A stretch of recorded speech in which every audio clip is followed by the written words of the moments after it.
시청자 여러분 안녕하십니까. 고영신의 시사정담 시작하겠습니다. 시청자 여러분, 문재인 정권이 감사원에 월성 1호기 감사 결과 뒤집기에 나서면서 최재형 감사원장이 또다시 공경에 처했다고 합니다. 그 속사정 이정군 전 데일리안 편집국장님과 함께 분석해 보도록 하겠습니다. 이 국장님, 네네. 감사원에서는 당초 다음 달 한 8일쯤 네.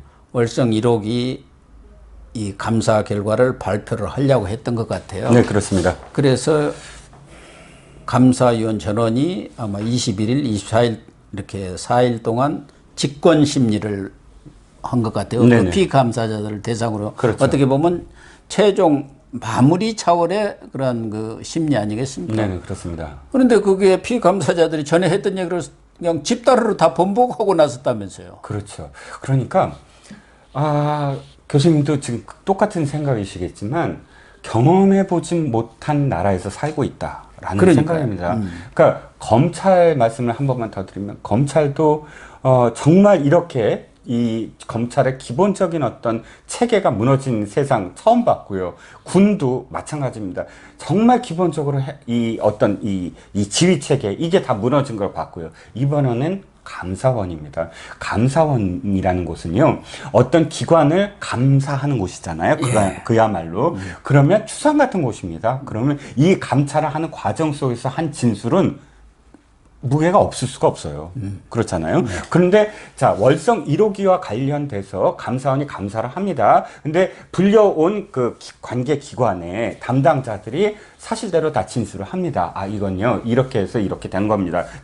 하고, 그걸 바탕으로 해서 조각조각 모두 모아서 이게 지금 어떤 월권이고 어떤 직권남용이고 사실상 이 정부가 이 원전과 관련돼서 원자력과 관련해서 무엇이 잘못됐다라고 지금 이야기하기 직전입니다. 이건 감사원이 그간 감사를 통해서 차곡차곡 모아놓은 모든 것들을 다 발표하는 자리. 그런데 마지막 직권조사의 과정은 이것들을 하나하나 다시 점검하고 최종적으로 마무리하는 어떤 작업인데요.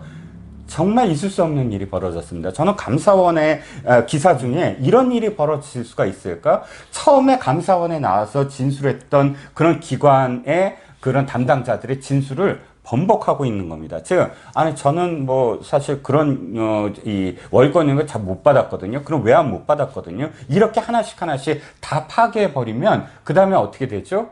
그 감사원이 지금까지 했던 것들 모두 다 뒤집히고 엉망진창이 돼버립니다. 그러니까 지금 자기들이 당초 진술했던 내용들은 감사원이 아주 강압적으로 이렇게 감사를 해서 그렇게 내가 이 얘기를 했는데 지금 그건 사실이 아니다 이렇게 번복을 한 거 아닙니까? 지금 월성 1호기 7천억 원이나 들어가가지고 여러 가지 수리를 해서 충분히 수명이 연장될 수 있는데도 불구하고 조기 폐쇄를 해버린 거 아닙니까? 문재인의 탈원전 정책 때문에. 근데 지금 감사원에서 현재 돌아가는 그런 상황은 그 폐쇄가 부적절했다는 쪽으로 감사 결과가 나올 듯 하니까 그 뒤집기에 나선 거 아니에요. 그렇죠. 그러니까 요 백운규 이 사람도 전에 산자부 장관까지 하신 분 아닙니까? 네네.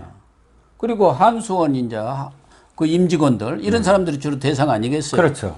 한수원이죠, 주로. 근데 그 사람들이 그냥 한 목소리로 다 이렇게 부인하는 것 보면 누군가가 뒤에서 또 작용을 했다고 봐야죠. 전방위 압박을 가한 거죠. 자, 이게 교수님, 이게 왜 이게 나라냐, 혹은 한 번도 경험하지 못한 것을 경험하고 있다라고 말씀을 드리냐면, 이 상황 자체가 얼마나 무서우냐면 앞으로 감사원에 어떠한 기관도 제대로 얘기할 기관이 없는 거예요. 감사원은 령이 중요하잖아요. 령. 감사원의 령. 즉, 감사원의 권력이 중요한 겁니다. 감사원에 주어진 권력은 그 어떤 사람도 사실은 그 어떤 기관도 무시한 적이 없어요.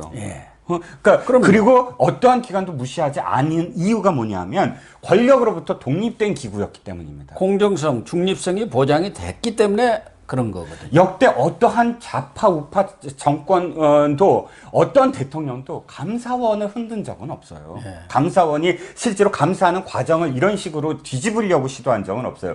뒤집었다가는 어떻게 되죠? 그 령이 깨집니다. 그 령이 깨지면 어떻게 되죠? 감사원의 기능은 없는 거예요. 그럼요. 가서 뒤집어버리고 멋대로 이 얘기를 했다가 나중에 뭐 나 그런 말 한 적이 없다. 강압을 받아서 했다. 이래 버리면은 그러니까 감사원이 어떻게 감사를 합니까? 그렇죠. 어떤 기관도 이제 감사원의 명을 따르지 않을 겁니다. 그러면 어떻게 되죠? 국가는 개판이 되는 겁니다. 왜? 그렇죠. 정권 마음대로 모드름질하고 그 다음에 공무원들은 공무원들대로 딴 생각해서 마음대로 하고 그렇게 판을 치는 세상이 돼버립니다. 그게 이 정부가 지금 감사원을 흔드는 결과가 되는 거거든요. 그게 제일 무서운 것이죠. 예. 예. 그래서 지난 7, 8월에 최재형 감사원장이 이 월성 1호기 이런 폐쇄 조치 이런 것에 대해서 상당히 부정적인 생각을 가진 것으로 알려졌잖아요. 네네. 또 그 담당 감사국장도 바꾸고 네네. 교체하면서 또 상당히 강한 톤의 그런 지시를 내렸잖아요. 예?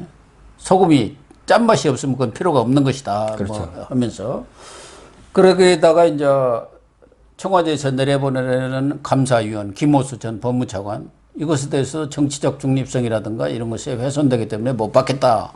이렇게 해가지고 지금 청와대하고 긴장관계가 계속되고 있는 그런 상황이란 말이에요. 그런 상황에서 이런 결과가 내려졌어요.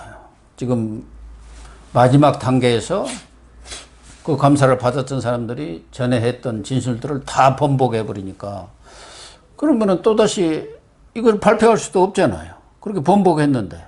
그렇습니다. 그러니까 최 원장으로서는 지금 상당히 공경에 처할 수밖에 없죠. 그렇죠. 자, 이 문재인 정부가 대북 관계 못지않게 자신들의 이념으로 지금 나라를 망치고 있는 것이 원전입니다. 탈원전이죠. 예, 예, 네. 탈원전입니다.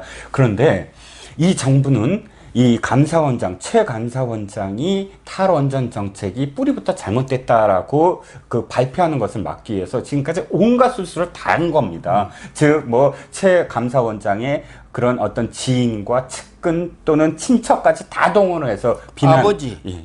그리고 동서. 예. 그런 것까지 다 동원해서 지금 원래부터 압박을 가한 원전과 이해관계가 있다. 그리고 이해충돌 얘기를 하고 하면서 공격을 해댔습니다. 그런데 최재형 감사원장 끄떡도 없이 지금까지 왔습니다. 저는 김호수 차관도 사실은 감사원장을 견제하고 이 탈원전 정책을 덮기 위해서 임명을 시키려고 했다고 봅니다. 왜? 격이 안 맞거든요. 이 차관, 법무부 차관급이 지금 위원은 차관급이지만 격이 좀 떨어지죠. 격이 떨어지죠. 예, 대개는 뭐 검사장 정도 하던 사람들이 가죠. 그렇죠. 그렇게 김호수 같은 경우는 사실은 이 정부에서 공신이잖아요. 예. 여러 가지로. 장관급으로 거론된 사람 아닙니까? 그렇죠. 장관급이고 더 사실 뭔가를 줘야 되는데 자 이름 없는 감사위원 한 자리 하나. 에이, 그게 아니라 사실은 최재형을 어떻게 할 수가 없는 상황에서 어떻게든 이거를 지금 막아보자. 김호수 같으면은 가서 한번 휘저을 거다.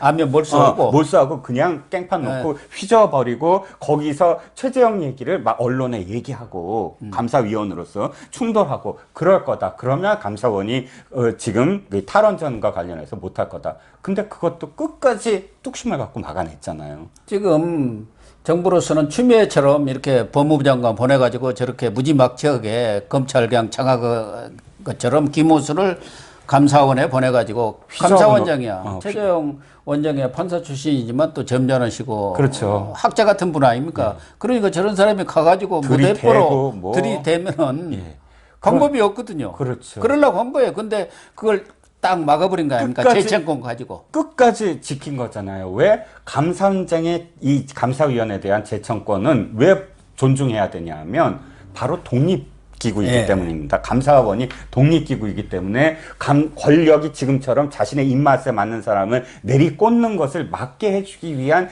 최소한의 그런 어떤 이 장치거든요. 그걸로 막아냈습니다. 그러자 정부는 해서는 안 될 짓을 한 거예요. 지금까지 진짜 해서는 안 될 짓이 그 기관들로 하여금 진술을 번복하게 하게. 이거는 정말 해서는 안 될 일이거든요.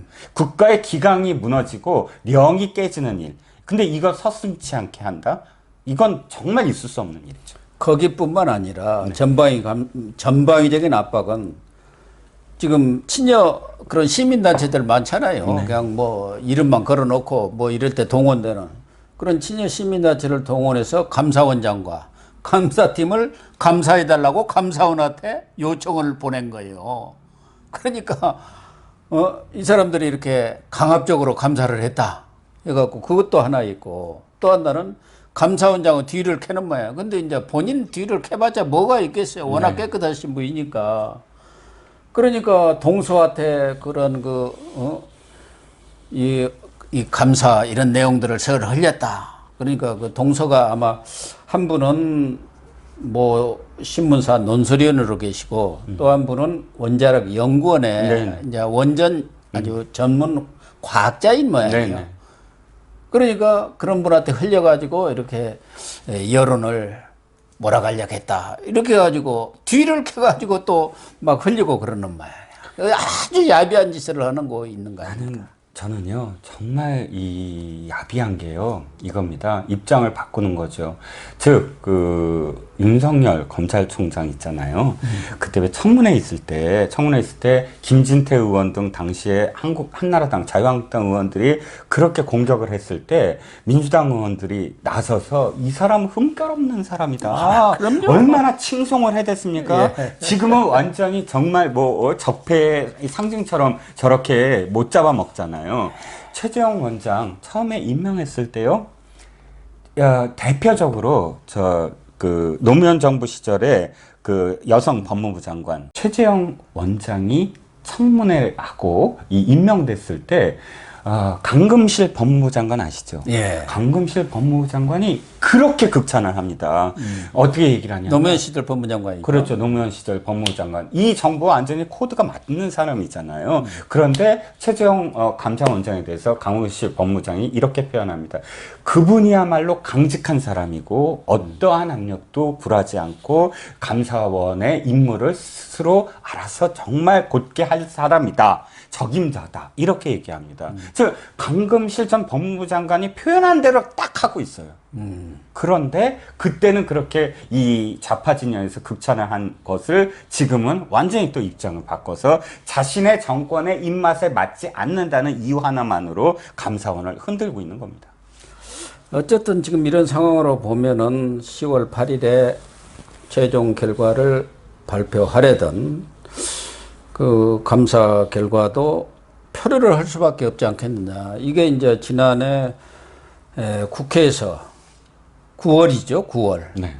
감사 요청을 해가지고 시작이 돼갖고 지금 2번 정도 연기가 됐고, 완전히 연기가 됐고, 그렇죠. 감사 발표를. 네. 시한 내로 안 했죠. 지난 4월에도 부실감사해갖고 보류처분이 내려졌는데, 이번에 또 이렇게 다 뒤집어 버리면은, 그러면 부실감사가 또 돼가지고, 결국은 이 탈원전 감사, 월성 1호기 조기 폐쇄의 그 부적절성을 지적하는 감사 결과는 그냥 유야무야 허지부지 그렇게 해가지고 표류할 수밖에 없는 거 아닌가. 그렇죠. 자신들의 어떤 이념과 관련돼서 만들어 놓은 그런 아젠다, 정책은 무조건 사수하겠다. 그건 뭐 국가가 어떻게 되든 그 시스템이 어떻게 되든 그거를 여실히 보여준 것이고, 도리어 이제 감사원장을 아마 탄핵을 할 상황이 되겠죠. 왜냐하면 억지로 시켜서 강압적으로 했다든지 이런 것들에 해서 고소 고발이 이어지고 한다면, 지금 벌써 몇 번째입니까? 검찰총장, 감사원장, 이렇게 진짜 국가의 영으로 국가를 정말 깨끗하고 제대로 만들어야 될 임무를 가진 사람들을 영을 무너뜨리고 그 사람들을 탄핵하는 어떤 과정들. 이래서 이게 나라냐라는 그런 한탄이 그래서 이어지고 있는 거죠. 네, 시청자 여러분. 최재형 감사원장, 지금 마지막 이 정권에서 버티기를 하고 있는 분 같습니다. 감사원마저 무너진다면은 나라의 근간이 뿌리채 흔들린 것입니다. 학 같으신 우리 최재형 감사원장이 끝까지 좀 버텨주시기를 부탁드리면서 오늘 방송 마치도록 하겠습니다. 시청해 주셔서 감사합니다.